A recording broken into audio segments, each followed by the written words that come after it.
Ja, willkommen zur Spezialfolge Die Kultureinblicke. Ich sehe gerade unten 23 von 24 freigeschaltet. Ich habe also irgendwo eine Eule übersehen. Die werde ich bestimmt nochmal nachholen, aber wir zeigen euch jetzt erstmal alle 23 Dokumentationsteile. Ich wünsche euch viel Spaß, der erste. Ein lebendes Volk, eine lebende Kultur. Viel Spaß.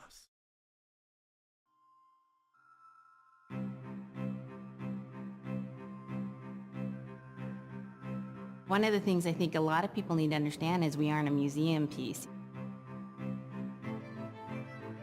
The Inupiaq people are a living people and a living culture. Even though we're in northern Alaska, which covers this vast area from Nome all the way over the Canadian border, is that there's this extreme value of interconnectedness and interdependence. It's a hunting society, a gathering society from thousands of years. This is what creates our culture. That special relationship between humans and the natural world and the animals, and that it teaches you how to have a society that doesn't do too much harm to the world. Love and respect for nature, for one another, for our elders. Very, very fundamental value, key to life. Our values are something that bind us all. The importance of sharing with one another, the importance of spirituality, and the connection to the land, our traditions, how we hunt, sharing of stories and songs and dances. I'm Inupiaq. I'm from the Arctic Ocean. Iñupiat-Mädchen, I am Iñupiaq. It's very important to me. It's who I am as a person. And we're very proud of who we are, and we want to continue that.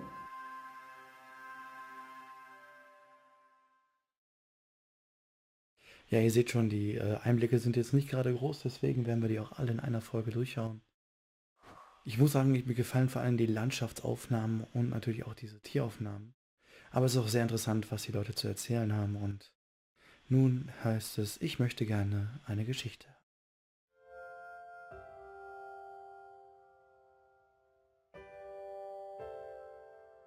It'd be busy, busy, busy all through the day. You get up and you just go right to work, right to work. There was always something to do. There was never any idle time. The only idle time we had was after we eat and before we go to bed. One of the older people would just be relaxing, laying down there and saying, it'd be really nice to hear a story.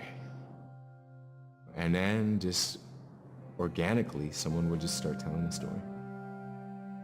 Storytelling for the Inupiaq people is very important because it not only created that sense of community, but is a way to pass on wisdom to the next generation. It was like TV, It was as good as any movie you've ever seen.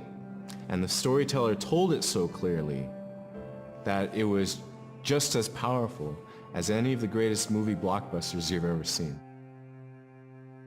There was a reason behind the stories that we were told because they held traditional knowledge. They held things that we might need to know in life, whether it was about how to find food or how to survive, or it was about well-being and the importance of connecting with people and being a good member of the community. We all do stories. We all live in stories. We all tell stories to our friends. And they need to be told. They need to be heard.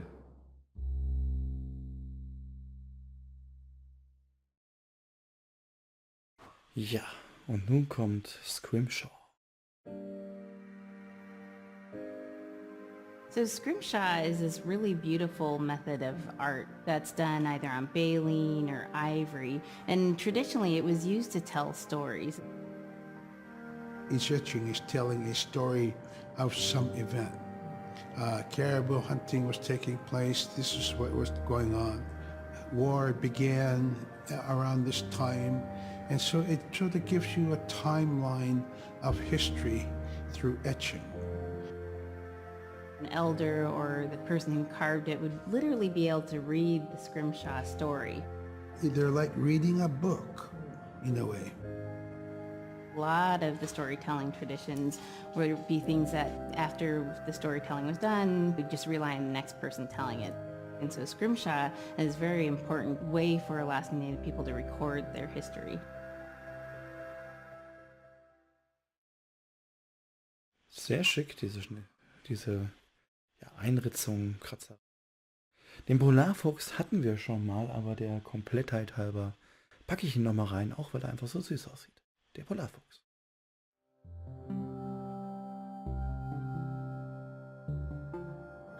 When I was growing up, my grandpa had a pet white fox. If you're a good friend with a fox, when there's danger abound, they try to keep you from getting into trouble. They pull tricks here and there, and foxes are like spoiled little kids in a way. When you let her out, she'd go prancing out in the snow, jumping in the air. I know she was happy then. Come running at me and jump on my chest, knock me backwards, lick my face, and I try not to let it. So that was my memory of my grandpa's pet fox. Ach ja, ein schönes Tier. Und nun kommen wir zu Karibus und Kleidung. Caribou it provided for us in many ways. Our clothing in those days was made of all caribou skin.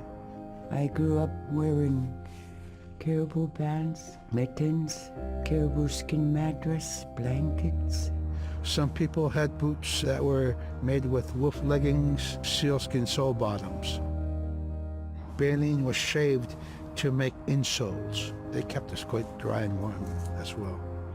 But the caribou skin clothing was the best. We would get as many yearlings as we could for our outer clothing. And for a heavy winter, we would get caribou in February or March because the hair was the longest and the skin was the thickest, and we would use those for our winter gear. With that stuff on, you could sleep outside in 50 below and it wouldn't bother you a bit.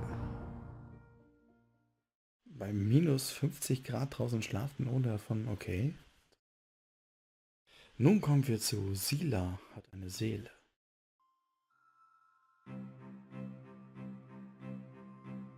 Sila is the weather. It also means the atmosphere. Here's the Nuna, or the land. And it's anything from the land into the moon, the sun, the stars. That's Sila. It's a very spiritual, and we have a relationship with Sila. Sila has a soul in the same way we do as people, in the same way animals do. I think spirit helpers in and of themselves are really about how we're connected with things. And so it may be that there is a spirit helper that shows themselves as a bird to show you the way home, or it may be a spirit helper that actually decides to show themselves with the face and body of a man instead of their animal form. And so I think one of the things that's hard to understand is that it's not one way of seeing things, it's one way of knowing you're connected to everything. We've always had that spirituality of everything around us. It's the interaction you have with the air you breathe, the ocean that you gather resources from, the rivers from which you gather fish, the tundra from which you pick berries, the animals that give themselves. It's all of that.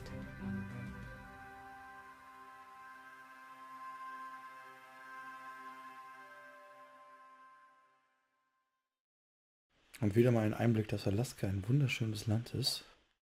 Und nun der Weg der Fallensteller.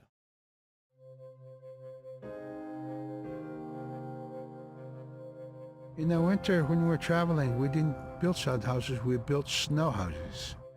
In Canada, they call them igloo, but here in Alaska, we call them apuya. We'd do a day of travel, and then we'd make a apuya. The next day, my father would set traps, spend the day there, rest the dogs, give them something to eat, And then the following day, we continued to the next place. We'd go to my dad's sister, who had a house at Dubai. They had a small sod house over there. We didn't have to do anything.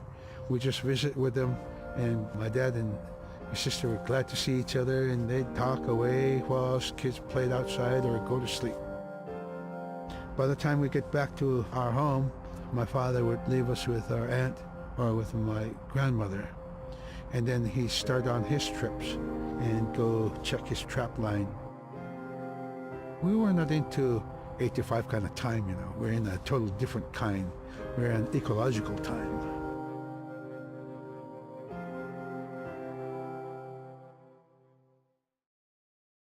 Ja, sehr interessant. Ich muss auch sagen, ich gucke die mir jetzt auch zum allerersten Mal an. Das seht ihr auch an den Ausrufezeichen.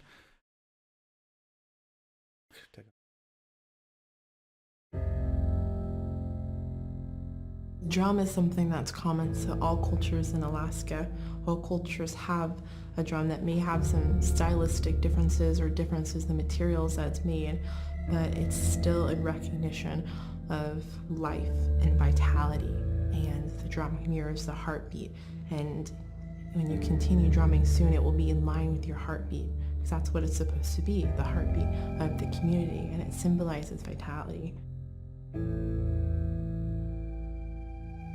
And it's the most tremendous feeling to be in a room and to have one long row of all the drummers and to have that feeling of unity, everyone beating in harmony, the drum beat in unison. It's the most beautiful feeling.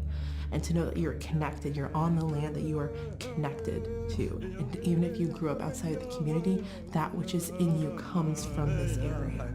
And it's the greatest feeling.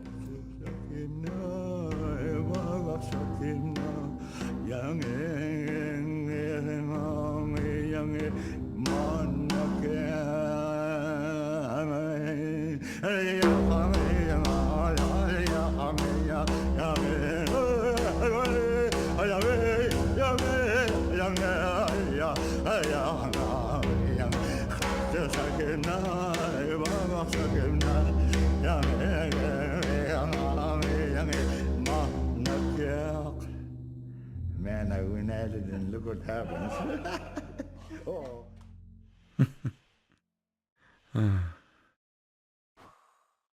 Das kleine Volk. They're just like other people. They just happen to be very small and extremely strong. These are stories that are common throughout Alaska. It's normally that people are in a size from your elbow to the tips of your fingers, and they possess superhuman strength. So they may be tiny, but they can carry a whole caribou. And if you go up north and you talk to a number of the people in the community, they'll talk about having seen the little people. There's a place at home that we know, but we don't profess it to anybody. But it's not like the boogeyman. They can be mischievous, they can be ornery, or they can be helpers. And every now and then, we might have the opportunity to see them, especially if they want us to see them. The fact that it's across Alaska really tells you something about our history and how we interacted with nature around us. Okay, quasi so was wie ein Klabautermann. Ja, die...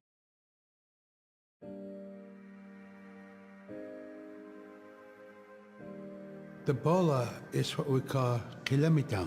And the kilometer is made out of braided sinew tied out to some heavy bone which you could twirl. In my case, we're catching ducks. When we're out whaling, sometimes the ducks start flying. And they're good for duck hunting. You know, if you're a whaling crew, you can't make too much noise, so you can't use a shotgun for getting some duck soup handy, you know? So bolo was a really handy weapon to use for catching ducks. You know, the ducks fly in, you throw it up and tangles up the bird, down they go. Ja, eine Waffe, die man wahrscheinlich nie unterschätzen sollte. Gestrandet. The scaredest I've ever been, I was 12 years old. We floated out on a piece of ice while we were duck hunting. It was a bluebird day, just clear blue skies. And there was 3 of us, myself, my brother, and my dad. Next thing you know, we see this dark shadow on the ice. We look and it goes behind us.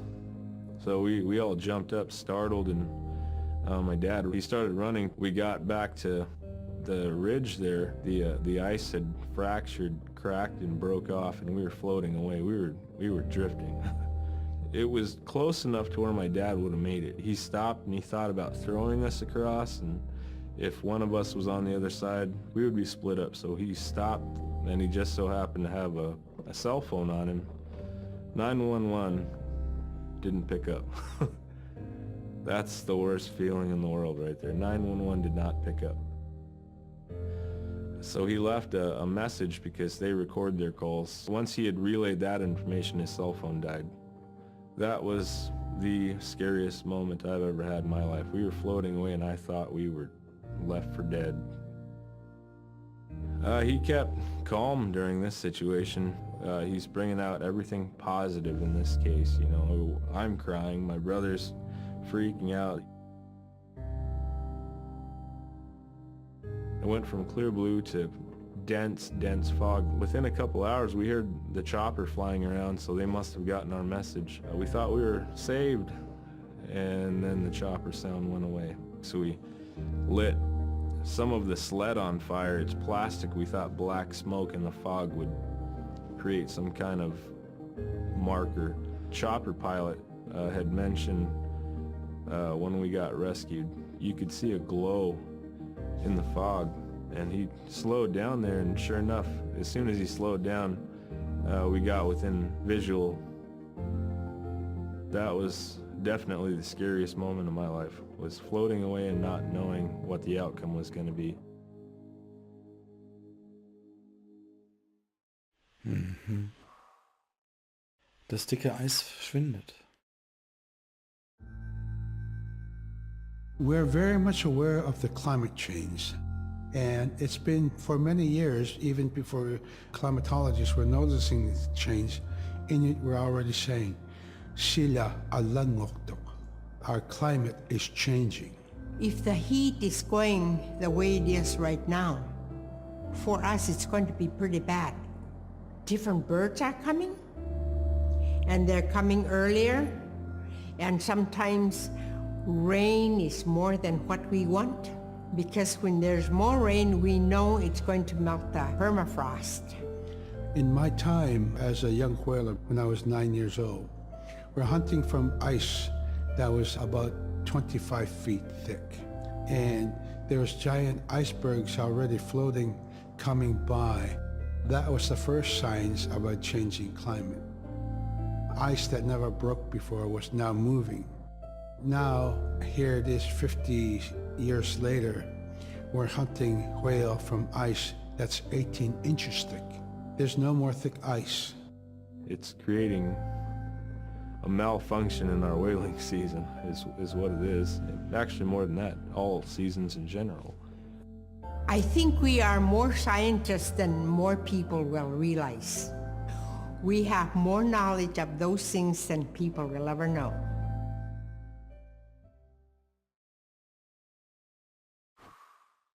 Ein Mädchen und ihr Nanook. My brother was out seal hunting. He got attacked from behind and managed to grab his knife and save himself. When he came to realize, oh no, it's a mother.